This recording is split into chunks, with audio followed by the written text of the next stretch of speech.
Ya, program Q&A tanya jawab malam hari ini kita akan bahas bersama Pak Bram, ya kita sebutnya Coach Bram. Wah, mantap ya. Pertanyaannya begini, Pak, bagaimana menghadapi sikap anak yang sangat sensitif, suka merajuk, pantang betul diberi nasihat, padahal tujuan kita sebagai orang tua nasihat adalah demi kebaikan dia. Wah, tapi suka merajuk dan sensitif. Waduh. Mendidik anak sensitif. Iya, silakan Pak Abraham. Oke. Mendidik anak sensitif. Iya, dia sudah punya kelebihan tuh sensitif. Jadi sensitif. Sama Tuhan udah gampang tuh, dia sensitif sama suara Tuhan, tuntunan Roh Kudus. Ya positifnya dulu ya. Positifnya dulu ya kan, perasa gitu kan. Iya. Nah, kalau orang perasa gini kan berarti juga bisa jaga perasaan orang lain, gitu kan. Nah, hanya masalahnya bahwa ketika dia oversensitif, nah ini jadi masalah gitu kan. Oke, anak menjadi sensitif dalam parenting, tentu ada faktor-faktornya ya kan. Kenapa kok anak bisa sensitif? Pertama menurut saya adalah karena anak sudah kehilangan rasa aman atau rasa amannya kurang. Nah, ya jadi ketika orang tua mau bicara, ya maksudnya sebetulnya bukan sensitif, tetapi sudah ada satu penolakan terlebih dahulu. Dia udah bangun benteng. Ya, dengan reaksi-reaksi tertentu untuk sebagai self defense mekanismenya atau mekanisme pertahanan egonya supaya orang tua nggak kasih input dulu. Jadi dia sebetulnya udah menolak dulu. Mungkin karena faktor trauma-trauma ya dalam parenting yang salah, yang buruk, yang menjadi trauma buat dia. Jadi ketika dia dengar suara itu langsung ada penolakan. Ya, jadi ada satu sistem mekanisme pertahanan ego dia yang langsung menolak. Gitu nggak bisa masuk ke proses pikiran bawah sadar dia gitu. Nah, jadi menurut saya ini hal-hal yang perlu diperhatikan dulu gitu ya. Hal-hal bagaimana cara pendekatan kita dengan anak. Bisa jadi anak sensi ini ya kalau tipe kepribadiannya lebih kepada stabil ya S-nya ya. S-nya lebih tinggi. Jadi kalau anaknya S lebih tinggi, tipe stabil ini maka kita perlu memberi dia rasa aman dulu dalam pendekatan kita bahwa kita sedang bermaksud baik untuk menyampaikan sesuatu demi dia atau bermanfaat bagi dia. Tidak sedang membawa dia kepada satu lingkungan yang terancam atau dia merasa terancam dengan kehadiran kita atau dengan inputan yang kita mau berikan kepada dia. Jadi kata kuncinya adalah berikan dia rasa aman dulu. Berarti pendekatan kita itu sangat penting, tidak langsung dengan kamu harus begini, kamu harus begitu. Nah, kita perhatikan ini tipe kepribadian anak seperti apa, karena tipe kepribadian anak menentukan responnya. Ya, kalau seorang anak yang kolerik atau yang dominan atau dalam istilah saya sebut sebagai anak salvo, ya kita kerasin, kita tegas, dia cara beresponnya tidak cepat tersinggung atau dia bisa lebih mudah menerima. Ya di konteks itu gitu. Tapi kalau ini anak yang kepribadiannya stabil tadi ya, yang pragmatis, yang yang saya sebut sebagai Lee, tipenya tenang, cinta, damai. Nah ini nggak bisa kita masuk dengan cara yang keras. Dia harus diberi sebuah nuansa atmosfer aman dulu, baru kita bisa masuk. Ya untuk sementara jawaban saya itu Pak Jarod. Oke, ya saya tambahkan sedikit. Pak, anaknya sensitif, suka merajuk, pantang diberi nasihat. Oke, begini. Mendidik anak itu, setelah kita mengerti keunikan anak, maka lebih banyak kita menyesuaikan. Tapi demi tujuan yang kita mau. Nanti kalau anak mulai remaja, kita mulai bangun gambar diri, mengenalkan anak itu dirinya siapa. Nanti anak udah mulai 16-17 tahun, nah kita bahkan udah mulai bisa mengajarkan anak untuk merubah dirinya. Tapi sebelumnya kita jangan buru-buru merubah ya. Tapi kita menerima dan kita menyesuaikan. Nah, sekarang kalau anaknya misalnya tadi dibilang sensitif, merajuk, pantang diberi nasihat. Jadi ini sambil bertanya sudah sambil memberitahu ini. Jadi sebenarnya orang tuanya udah tahu nih anakku tuh pantang dikasih nasihat gitu ya. Maka saran saya jangan dikasih nasihat. Lalu kan saya sebagai orang tua harus memberikan yang benar dong Pak. Kan ini maksud saya baik nih memberitahu. Nah, memberitahunya bukan dengan cara menasihati kalau dia pantang diberi nasihat. Tapi diberi apa? Diberi alternatif. Jadi misalnya gini, kita mau nasihati dia, kalau contohnya nih anak saya mau tak nasihati, dia ke sekolah ke Melbourne. Tapi anak saya ini bukannya pantang diberi nasihat ya. Kalau dari hasil assessment saya tahu otaknya dia itu kontra. Ini lebih sulit lagi sebenarnya otak kontra ya. Kalau yang merajuk itu sebenarnya efektif. Kalau dia lagi merajuk, ya tipsnya sebenarnya diemin aja. Malah waktu di merajuk itu harus didiamkan. Setelah nanti dia tenang, baru diajak bicara. Karena dia orang sensitif itu perasaan. Makin diajak bicara, makin merasa tertekan, makin melawan. Jadi suruh mendiamkan. Tapi soal ada kata pantang diberi nasihat tadi, nah saya khawatir dia ada tambahan bukan hanya efektif tapi kontra, karena memang manusia tuh otaknya bisa 2 macam, bahkan bisa 3 macam. Nah, kalau yang pantang diberi nasihat, maka memang tipsnya itu caranya diberi alternatif atau bahkan diberikan gini. Kita kasih contoh kasus ya biar gampang ya. Anak saya nomor 3 itu tipe otak kontra, itu juga yang membuat dia pantang diberi nasihat. Kalau tak berikan gambar yang tadi sebagai gambaran lagi ngerti apa yang saya omongkan gitu ya, itu saya kasih sekilas aja untuk kita paling nggak kayak jadi ibu. Oh, nanti kalau detailnya masuk di YouTube saya, ini setiap poin saya terangkan cukup detail ya. YouTube channel bersama ya Pak Bram di situ juga channel yang namanya Keluarga Indonesia Bahagia. Tapi sekarang saya makin detail mengajarkan mengenai tipe-tipe orang berdasarkan otaknya.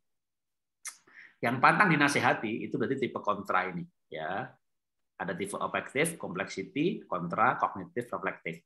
Nah, kalau secara singkat gitu ya, reflektif itu si lurus gitu. Kenapa? Dia yakin dengan nilai yang dianutnya. Kalau dia sudah pegang nilai itu, mati pun dibelain katanya begitu ya kata Pak Brown. Itu si reflektif, si lempeng, lurus ini. Nah, ini dia si sensitif nih. Efektif itu orang yang menggunakan perasaan ketika mengambil keputusan. Cenderung menghindari konflik. Faktor mood akan bermain. Kalau udah bad mood, nasihatnya apa? Diemin dulu aja. Gitu. Dual efektif, jago analisa. Semuanya menggunakan pikiran. Orangnya sistematis. Sampai akibatnya bingung sendiri dengan apa yang dipikirkan. Karena dia dual. Kognitif itu kuncinya adalah keuntungan. Iya. Tapi bukan berarti matre ya, tapi dia segala sesuatu itu untung. Ya. Punya anak yang, yuk nak kita ikut pelayanan, untungnya apa? Nak kamu terus belajar matematika, untungnya buat aku apa? Nak kamu begini ya olahraga berjemur di matahari, untungnya apa? Itu kognitif banget tuh. Dikit-dikit nanya untungnya apa gitu. Tapi nggak semua anak begitu kan? Tapi ya Bapak Ibu boleh makin tahu kan? Jadi tadi kan ada komentar tuh, wow. Dalam satu kali pertemuan udah bisa tahu orang tipe lawan bicara otaknya apa gitu. Karena kita pancing dengan pertanyaan. Jadi kalau Bapak Ibu tuh anaknya melamar pekerjaan, ya hasil tes pertama 1.000 orang dites lagi 500 orang, dites lagi gitu ya. Terakhir nih tinggal 5 mau diambil 1 gitu. Cuma ditanya beberapa pertanyaan udah selesai. Nah, itu karena sebenarnya mau dicari mana yang cocok antara pekerjaan dengan pola otaknya, kata begitu. Jadi itu hanya pertanyaan kunci. Dan orang merasa nggak diwawancarai. Kalau kamu libur kemana? Kata gitu ya. Ke Eropa. Kenapa? Ya karena, waktu bilang karena itu langsung ketahuan nih. Untung, kontra. Karena saya udah bosen mau yang berbeda. Masa di Indonesia terus kontra gitu. Jadi dari satu pertanyaan aja kadang paling nanti kalau masih ragu-ragu dikasih pertanyaan berikutnya 2-3 pertanyaan kita tahu dia tipenya apa gitu ya. Nah itu tapi itu sebenarnya itu analisa ya. Kalau paling bagus assessment itu dites ya, otaknya dites, pasangi alat direkam atau pakai sidik jari. Jadi boleh 2 macam, langsung ke otaknya dites mahal banget atau dengan biometriknya. Karena sidik jari itu rekam jejak pembangunan otak di dalam janin. Dan 8 miliar manusia, sidik jarinya nggak ada yang sama. 8 miliar manusia, otaknya nggak ada yang sama. Walaupun dia divariasi menjadi pola-pola tadi, tapi begitu dikombinasi dengan nanti cerdasnya, bahasa cintanya, segala macam, akhirnya tidak ada hasil yang sama dari 8 miliar manusia. Nah, kembali ke saya share lagi sedikit ya, sekaligus kita belajar pengetahuan sedikit ya. Kognitif adalah manfaat. itu adalah objeksi dari keputusan dia. Terus apa lagi dong? Nah, tinggal kamu yang mana gitu ya, assessment. Nah, kembali kepada anak tadi. Anak yang tidak mau dinasihati kemungkinan kontra. Ya. Jadi dia kok dari sensitifnya didekati sampai temperamen dasar berarti melankolik. Kalau dia sensitif perasa. Kalau dari temperamen dasar. Tapi nggak mau dinasihati. Kan kadang-kadang aneh, orang nggak mau dinasihati itu berarti suka melawan, kolerik. Tunggu dulu, bukan. Pribadinya melankolik karena perasa, sensitif, tidak mau dinasihati itu pendekatan dari si otaknya tipe kontra. Nah, tipe kontra ini jangan dinasihati, tapi berikan dia alternatif. Ya. Contoh, anak saya paling kecil tipe seperti ini. Setelah dia sekolah di Fashion Lasal, Jakarta, dia mau sekolah lanjutan, ngambil fashion S1-nya. Pilihannya apa? Milan, London, New York, Melbourne. Saya nggak suka New York, ya kan jauh. Mau nengok ke sana gimana? Walaupun di sana ada keluarga, bisa nebeng ngirit. Saya nggak suka London. 1 pound sterling $18.000. Itu satu anak 1 bulan bisa 80 juta tuh kalau di sekolah di London, ya kan? Milan apalagi lebih jauh lagi. Saya punya di Melbourne. Tapi tipe kontra itu nggak boleh. Nah, kamu di Melbourne aja. Gitu nggak boleh. Dia akan melawan tuh. Dia akan melawan. Makanya waktu sampai di London, saya bilang, kamu sekolah di London nih. Kotanya bagus. Kotanya aja udah seni. Ini atmosfer bagus. Seninya bagus banget. Nah, karena dia kontra, nggak suka dinasihati, dia malah mikir begini. Tapi pound sterling mahal ya, Pak ya. Nah, padahal itu maksud saya gitu. Tapi kalau saya bilang begini, nak kamu jangan di sini, nak di sini mahal. Dia akan menjawab, Papa nggak sanggup bayari aku. Papa kaya buat apa kalau nggak buat bayari anaknya? Dia akan menjawab begitu. Dia bukan hanya kontra, dia melawan. Jadi bukan nggak suka dinasihati, dia akan melawan nasihat itu. Jadi caranya gimana? Jangan dinasihati. Berikan alternatif gitu ya. Sampai di New York nih, memang tak ajak keliling dia dari Eropa balik Indonesia, berapa bulan kemudian saya bawa ke New York. Nah, kamu sekolah di sini, nak. Nih lihat sekolahnya fashion ini. Ini ada berbagai merek di dunia yang branded terkenal. Lihat ini, praktek lapangnya mahasiswa tuh di situ dan mereka pergi ke sekolah. Waktu itu pas sekolahnya ada pameran. Anak saya tipe kontra kan. Dinasihati begitu dia mikir yang lain. Tapi New York nggak aman ya Pak ya. Tiap malam kita dengar tuing-tuing bunyi mobil polisi, ini pasti kota nggak aman. Saya bilang, kamu tuh anak Tuhan, kemana kamu pergi? Malaikat menjagai kamu. Kataku nggak damai. Padahal dalam hati saya tuh, itu maksud gue. Jadi London udah enggak, New York udah enggak, Milan udah enggak. Udah tinggal tak bawa ke Melbourne, saya udah nggak ngomong apa-apa. Saya nggak usah ngomong apa-apa karena saya pengen di Melbourne. Jadi saya nggak ngasih nasihat, kenapa? Anak tipe kontra dinasihati, ngajak berantem apa? Ini saya nggak tahu anaknya umur berapa umurnya. Tadi kalau itu makin tua tuh, makin ngelawan tuh.